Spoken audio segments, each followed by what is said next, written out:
Hi everybody, and thank you so much for tuning in for another Let's Talk About STEAM experiment.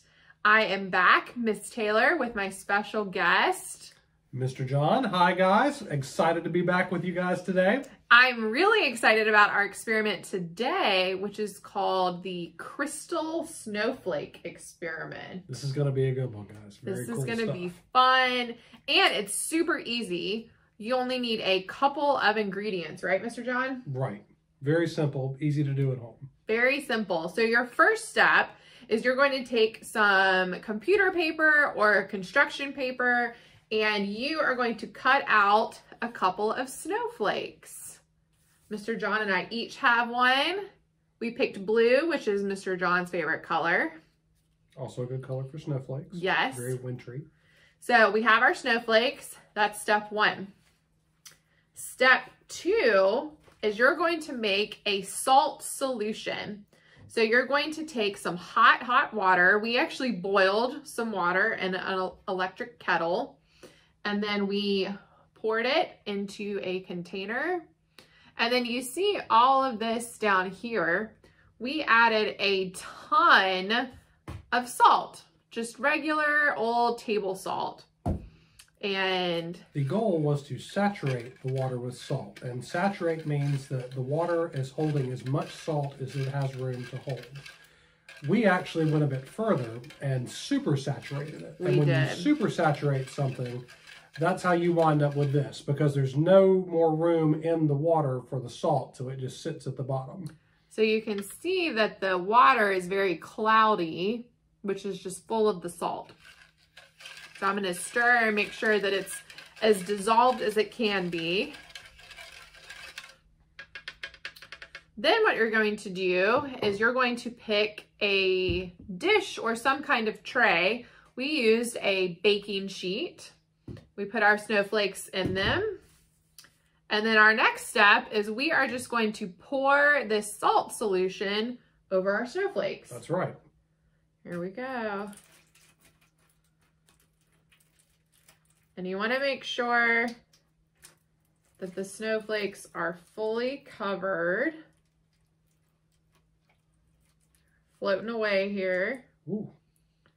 And be careful, but remember, this water is going to be hot. That's a hot snowflake. That's something I never thought I'd say. Right?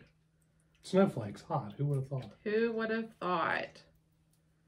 So, remember, this is just our extra salt at the bottom.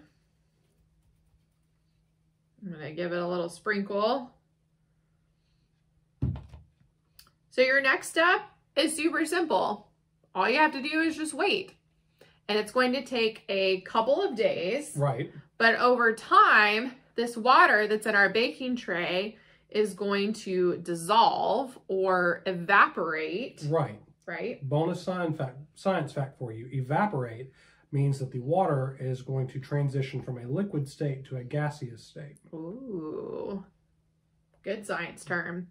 So once this water evaporates and the salt solution cools down, the water molecules, because remember the water is evaporated so it's gone, are no longer there, which means that the sodium, the salt, and the chlorine atoms are no longer separated by the water molecules. So as the water evaporates, it's going to bring those sodium and chlorine atoms closer together so they form a bond.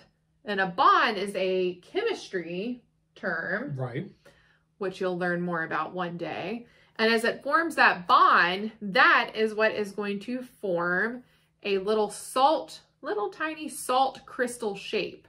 So at the end, our construction paper snowflakes are going to have little crystals of salt all over them. That's right. And they're going to look like actual real snowflakes. Right. Right? Crystalline and pretty. So a very simple, very fun chemistry experiment just in time for the holidays. And we hope you guys have fun doing it at home. We are going to post our results of our snowflakes in a few days, so stay tuned for that. Can't wait to see how it turns out. I can't either. And we hope all of you have a very happy holidays, and we'll see you next year. I guess so. Wow. Right? All right, guys. Thank you for tuning in, and we've had so much fun with you talking about STEAM in 2020. Can't wait for next year. We'll see you soon. Bye. Bye.